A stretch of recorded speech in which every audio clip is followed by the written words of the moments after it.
شايف الحجر اللي قدامك ده أقدم من دول كتير جدا. أنا هنا فين؟ أنا داخل مدرسة السلطان ابن قلاوون في شارع المعز.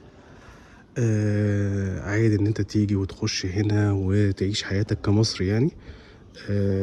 الكبار ب20 جنيه والأطفال أو الطلاب ب10 جنيه. المكان تحفة.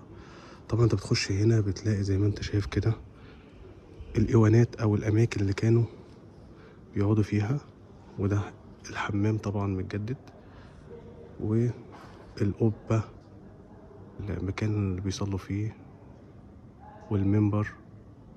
ولو انا وريتك بقى تفاصيل المنبر تحفة، والقبلة.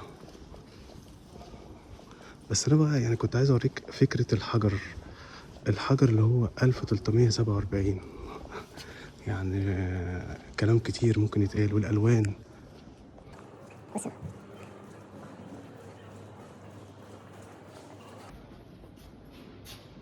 القبلة ذات نفسها من جوه تفاصيلها بقى، كل حتة فيها بتمثل الجزء الكبير. يعني شايفين مثلا دي كلها كده متجسدة في اللي هي الحتت التفاصيل الصغيرة. يعني دي تعتبر قبلة قبلة قبلة قبلة في قلب القبلة الضخمة الكبيرة. وطبعا العمدان بتاعتها ضخمة جدا، منظر تحفة التحفة.